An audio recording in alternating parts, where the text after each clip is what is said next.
Hello, Star Wars Galaxy of Hero players. This is Anditesh Ordo.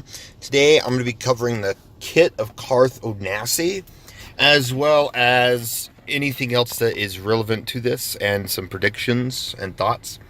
But yeah, I will say this though. I'm going to kind of predict this now. That I feel like because of all the leaks that happened in the community and why the Game Changers test accounts were shut down for a while, I'm thinking this month should have been a reworked Grievous, and they decided to swap it around to make it look a little different. So that is why we are getting these characters now, and I'm predicting, I could be wrong, I'm predicting January we're going to start having Separatist reworks. Excuse me. Separatist reworks, so we'll see if that comes to fruition or not. But yeah, let's go ahead and activate Carth and cover his kit.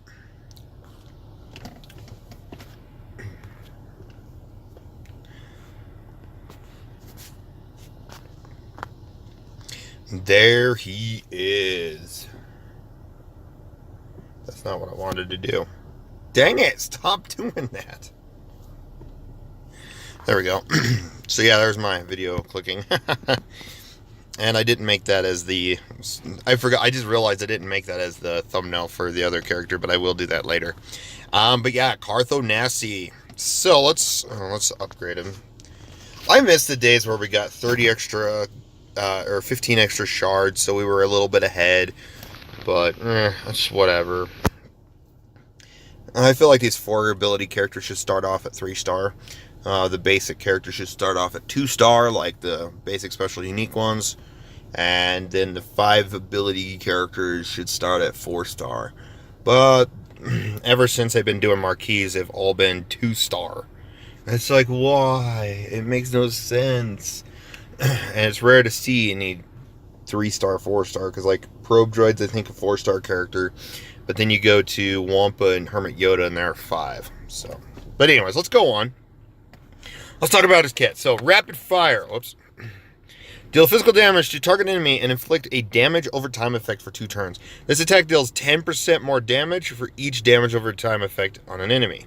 Yes, he is definitely good with... I can see him being good with Vader. If you can find a way of having a Vader lead tied with a Carth lead, so that would be in... what's it called? I'm going blank. Cantinas. Where you can have 2 hero/villains, or either a hero or villain, 2 leads. This character will definitely work under that Vader lead. Keeping the dots up, so... then just keep shooting, deal physical damage to all enemies, and gain offense up for 2 turns. For each critical hit this attack scores, Carth gains 15% turn meter. So, kind of has like an HK leadership thrown onto his own little kit.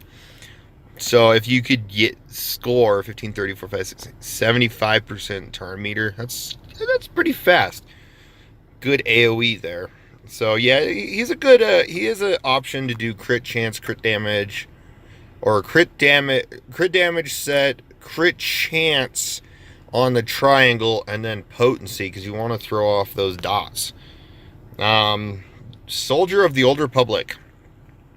Old Republic allies have 30% potency, tenacity, and critical avoidance. So, right there, three stats. I feel like they could throw that on other leaderships, just to improve them over time. Of course, whenever an enemy is inflicted by damage over time effects, all Old Republic allies recover 3% health and protection. Whenever an Old Republic ally uses their basic ability during their turn, they have an 80% chance to call another Old Republic ally to assist, dealing 50% less damage once per turn. So, yeah, it's a really cool kit. It's not going to be meta-defining, but at least it's going to do something. Adding potency is great, tenacity is great, and crit avoidance. I'm glad they're starting to spread out to some more crit avoidance. That's awesome. That's why I feel like this game deserves is some more characters with crit avoidance in their kit, even if it's tanks with their uniques. So, soldiers training. While attacking, Carth gains plus or 10% offense for each active enemy and Old Republic ally. So that's pretty cool. When Carth defeats an enemy, he gains 10% critical chance and critical damage stacking, and the cooldown of just keep shooting is reset. So he's gonna start throwing. He's gonna start giving himself higher, amped up damage. So yeah, he's definitely an Old Republic leader. I feel like what could happen, because we have all of the KOTOR 1 Ebon Hawk crew members. That's great. Will we see any of the Ebon Hawk crew members from KOTOR 2 aside from HK and T3? I don't know. We will have to find out and see when that time comes around. Other than, and Visas more. I forgot Visas was in there. But my question really is, will HK and Visas be given the Old Republic tag? Because they kind of, in a sense, fought for the Old Republic, Republic side, just like all these other characters. Now, the only one I don't see being Old Republic at the time would be the fallen Bastila, just because she had fallen. But if we get more KOTOR 2 characters, which my prediction would be we're coming into 2019, and it was like about a year and a half or so after KOTOR 1 came out that KOTOR 2 came out, which is around the time of the movie. So I'm assuming between February and May of 2019, or no, 2020 is when we might actually see KOTOR 2 characters some more, unless they add some more this next year. We will have to see. But I do like Carth's kit. It gives it some uniqueness. Will we see them as a meta-defining team? I don't know. Game Changers will have to do some tests with test accounts to actually see if any of these characters become worthwhile. But other than that, that is Carth's kit. There's not much to go on. I was hoping there was going to be some new enemies to face. The only thing I have to just say about his marquee event, that's not what I wanted to select. His marquee event is this bonus tier. As you noticed, I 2-starred it. I did it with Bounty Hunters and Jedi. So I'm going to throw up a Nightmare team. Of course, I'm probably still going to lose Carth, which kind of sucks. Actually, I'm going to use my arena team, which I need my Shore Trooper. Let's see if I can beat it. Because these Mandalorians are tough. Of course, they are also level 88, which makes no sense whatsoever. Of course, if I had Vader, he would probably have gone first. Look at that. Look at that. Look at that. All of that. All of that. Holy cow. Fracture him. That's good. That's good.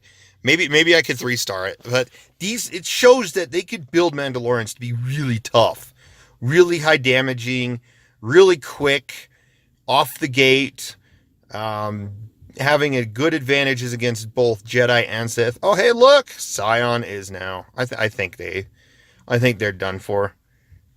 I may like I said, I may lose Carth with all these AoEs. Look at that. Look at that.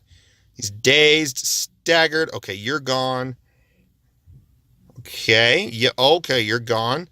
Scion will die and come back, so he doesn't lose the star. Just these team, look at how much damage. Like, Nihilus had no protection. Carth is almost dead. All the other characters almost had no protection. I had to use 2 tanks.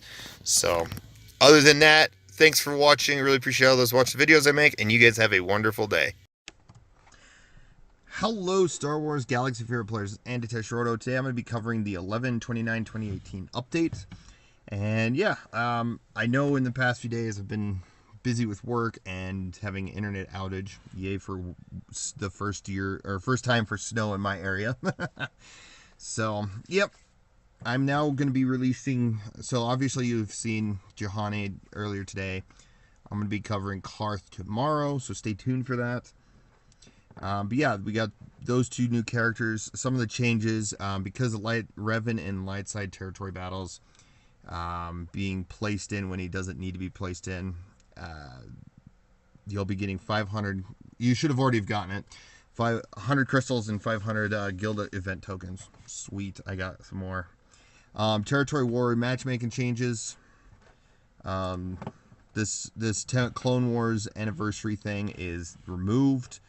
Unfortunately, we didn't get any of these characters reworked, which would have been kind of cool, but at least we've gotten them in a better state.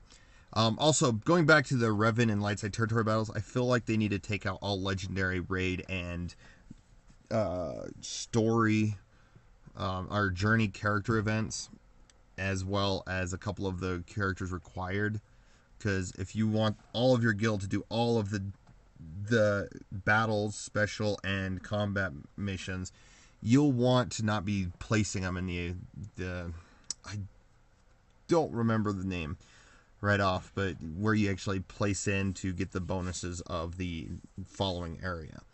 So honestly, maybe they'll improve that so that, you know, these type of things don't happen, because Revan keeps popping in again and again and again, and they keep, you know, giving us rewards. I'm like, okay, just keep having issues giving us rewards, or just permanently remove all raid, legendary, and journey characters from these areas.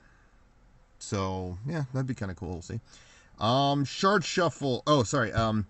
They added achievements for owning 7-star Wicket, Treya, and Revan. Awesome. They also, with Wicket's achievement, they replaced Days of Spring achievement. That's good. It's been on my thing forever. I've never been able to get it.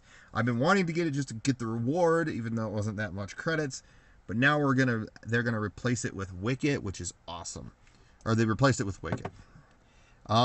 Shard Shuffle, the B-28 Extinction Class Bomber, is now in these areas, as well as Sith Marauder.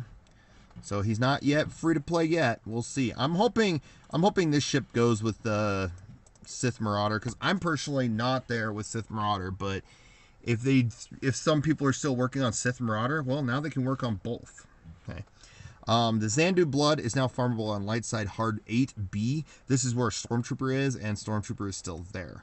Again, I stress a lot that they should improve these areas of where to farm characters. So we'll see if that any of that happens.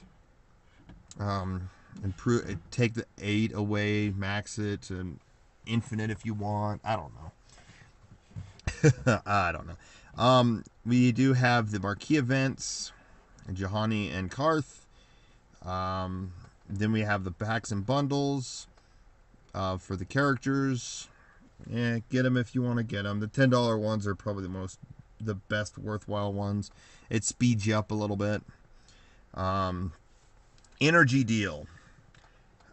These energy deals are going on the 2nd, 3rd, 7th, 8th, 15th, 14th, 15th, and 18th and 19th. And then these two are the basic cantina and then mod and ship.